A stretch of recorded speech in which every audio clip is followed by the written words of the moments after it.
Now, despite the many problems and conflicts in our world, and we have many problems and conflicts, I believe we're actually moving towards a new level of consciousness.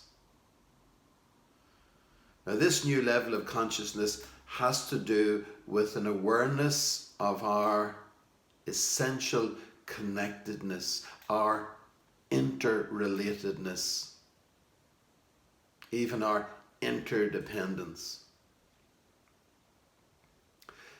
Science is showing us what religion, at least in its mystical expressions, has always known. Everything in the universe is connected. Nothing is separate. Nothing is living in isolation. Everything belongs. We are connected to each other. We are connected to the earth. And we're connected to God. The universe has the DNA of the Trinity all over it. We are made in the image of a Trinitarian God who invites us into a cosmic belonging. A cosmic belonging. Now, this new level of consciousness can be described as contemplative awareness. Contemplative awareness. Contemplative awareness is a deeper seeing. It is a spiritual seeing. It is our capacity to recognize the divine presence in all things, in all places, and in all people. Contemplative awareness sees beneath the surface, and there, beneath the surface, it discovers that everything is connected, that everything is interrelated.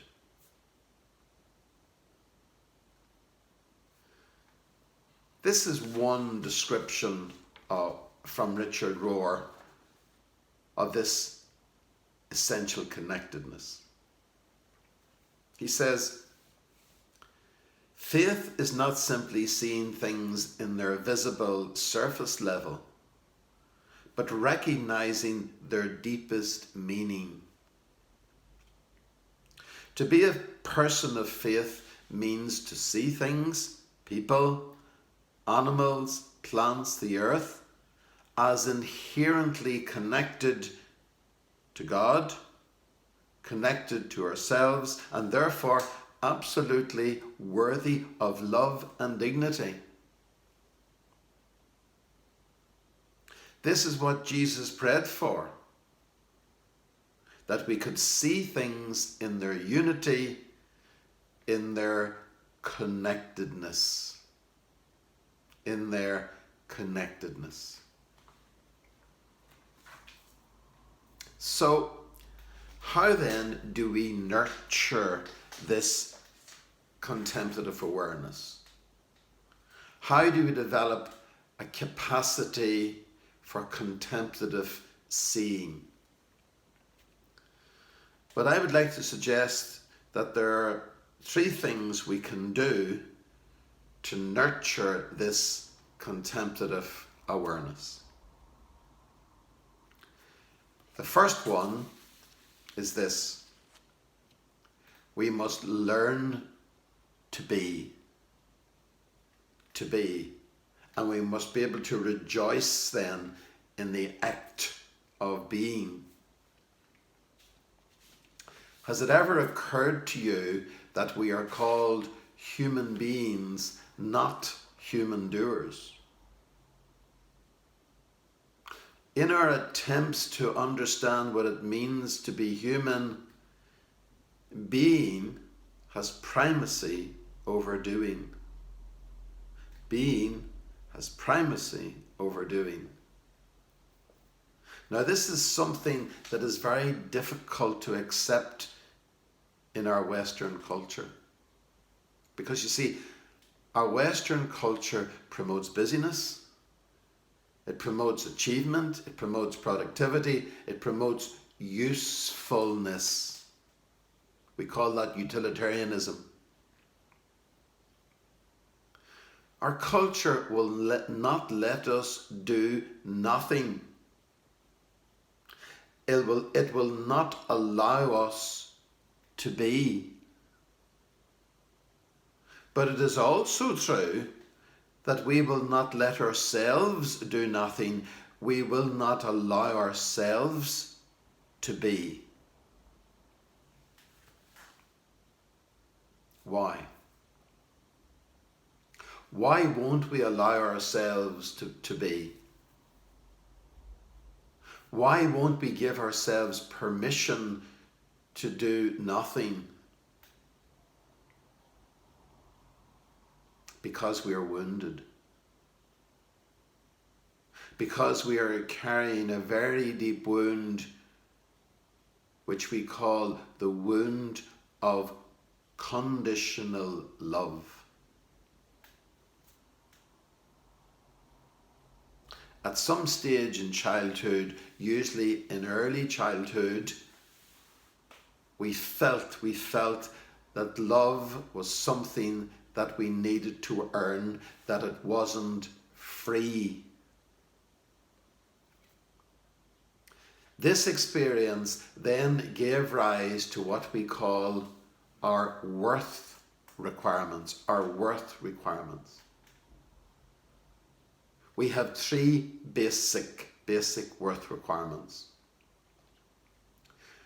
We need to own something to feel worthy of love, to own something. We need to do something to feel worthy of love. And we need to be something to feel worthy of love. So, in order to feel good about ourselves, we are constantly accumulating, consuming. We are constantly on the go, doing things, keeping ourselves busy, and we are constantly looking for the approval of others. Now, for many people, this preoccupation, because it becomes a preoccupation with accumulation, achievement, and approval, the 3 A's, which I like to call them, leads to dissatisfaction, disillusionment, and even depression. You see, it doesn't deliver happiness. It can't deliver happiness. Sooner or later, we need to face our wound of conditional love. We need to find a way of healing it. Only the experience of unconditional love can heal the wound of conditional love. So, where do we find this unconditional love? Where do we find it? In another human being? In a human relationship? Perhaps some people do, but most people are not so lucky.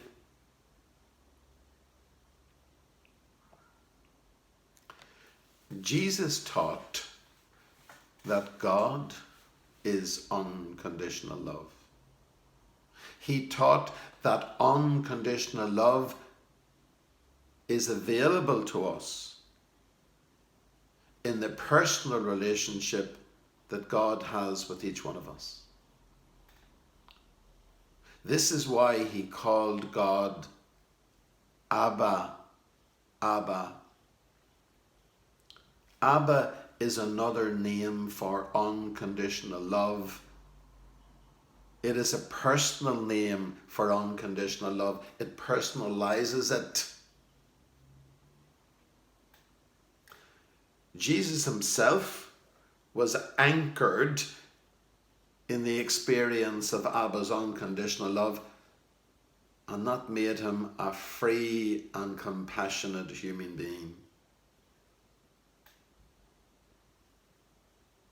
So, to heal the wound of conditional love, we need to expose ourselves to the unconditional love of God. Now, exposing ourselves to the unconditional love of God is called contemplative practice. Contemplative practice. Contemplative practice is forms of prayer, methods of prayer, ways of praying that allow us to let ourselves be loved as we are by God. Contemplative practice is forms of prayer that help us to relax into the reality of being loved. And who doesn't want that? Who doesn't want that experience of being able to relax into the reality of being loved?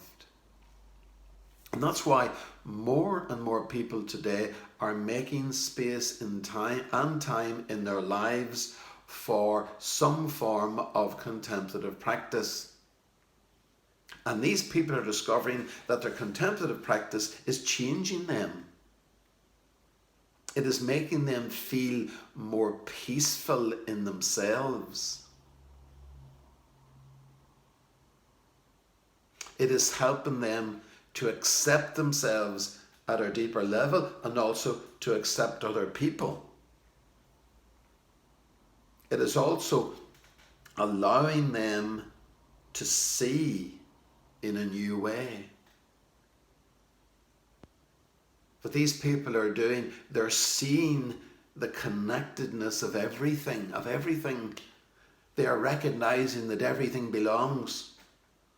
They are part of a great chain of being.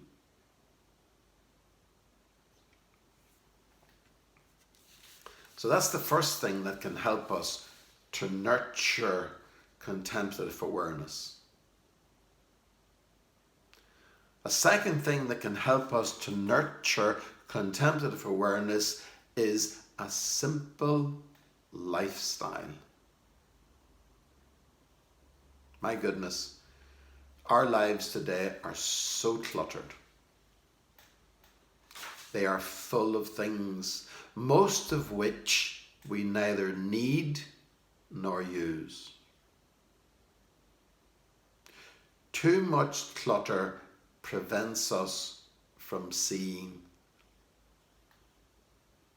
Because of clutter, we end up missing the wood for the trees. So, in order to develop a new consciousness, a contemplative awareness, we need to be willing to stop consuming and accumulating. We need to start saying, I have enough. I have enough. I do not need to indulge myself with possessions. Consumerism, certainly the consumerism we have in the West, dehumanizes us. It dehumanizes us. It keeps us living at the material level with no access to our deeper selves and certainly no access to our spiritual nature. Do we want to live at this material level? Do we? Do we really want to live at this material level? Because there's no meaning in it. There's no love in it. There's no hope in it. It is superficial. It ends up in despair. In despair. Of course, our rampant and indulgent consumerism is also destroying the earth, our common home. We are exploiting the natural resources of the earth to an alarming degree, and it doesn't seem to worry us.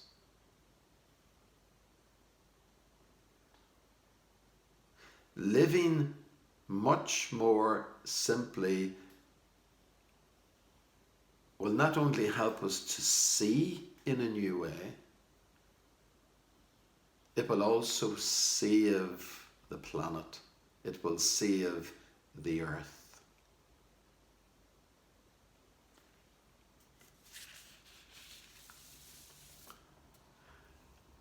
A third thing I believe that can help us to nurture contemplative awareness is involvement. We need to be willing to reach out, to move beyond ourselves, to become involved in the lives of others. You see, unless and until we give our lives away to others, we do not seem to have them ourselves at any deep level. To put it simply, there is receiving in giving. When we give, we end up receiving. Of course, to nurture contemplative awareness, it is important that we do not put limits or conditions on our involvement. We must not restrict our involvement to our own family, our own community, our own church, our own culture, our own class, our own colour, our own sexual orientation. The new consciousness, our essential connectedness, is non-dual.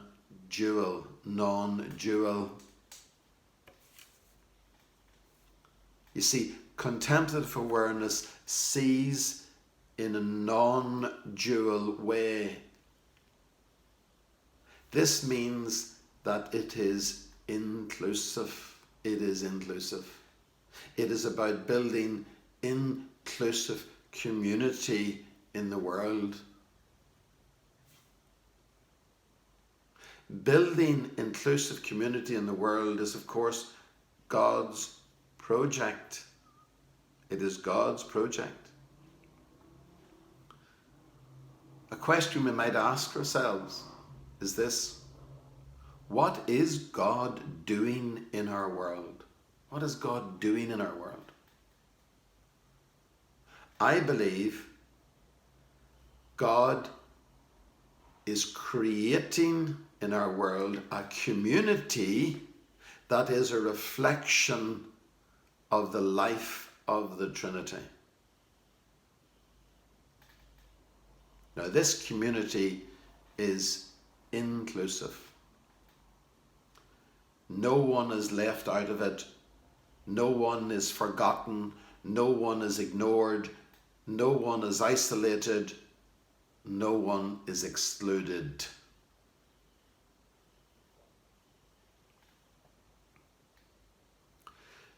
Jesus told a parable about a good Samaritan. We're all familiar with it.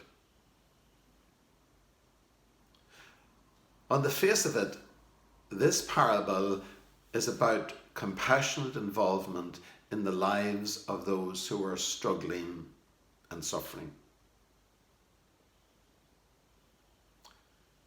But there's a deeper level to the parable. And this deeper level is this, that the parable is an invitation not to be exclusive about whom we help.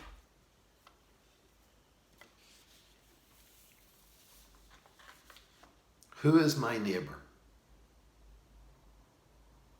Who is my neighbour? Everyone. Everyone. To see everyone as my neighbour is to see everyone as a gift rather than a threat.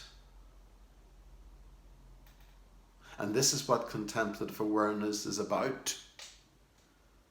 It is about my capacity to see everyone as a gift rather than a threat.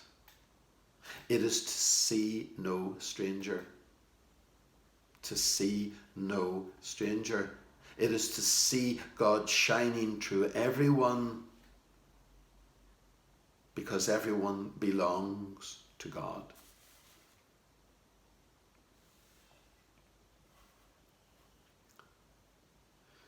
To conclude, I would like to read Thomas Merton's description of an experience of contemplative awareness he had on a visit to downtown Louisville in Kentucky, on an occasion where he left his monastery.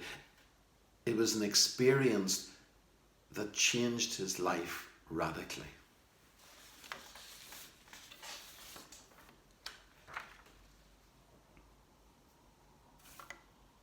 He says, in Louisville, at the corner of 4th and Walnut, in the centre of the shopping district, I was suddenly overwhelmed with the realization that I loved all those people, that they were mine and I theirs, that we could not be alien to one another even though we were total strangers.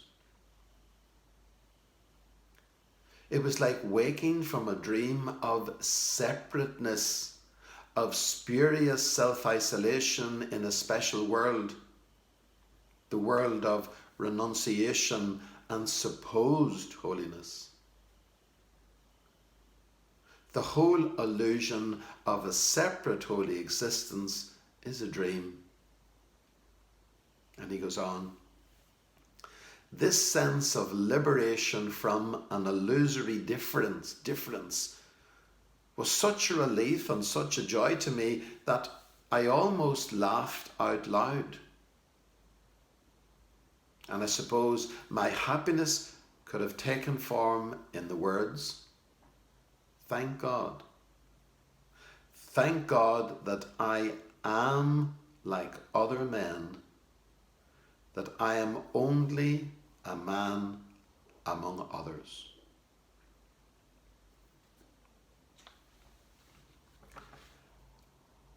We're all sacred. We're all equal. We're all connected. We're all interrelated.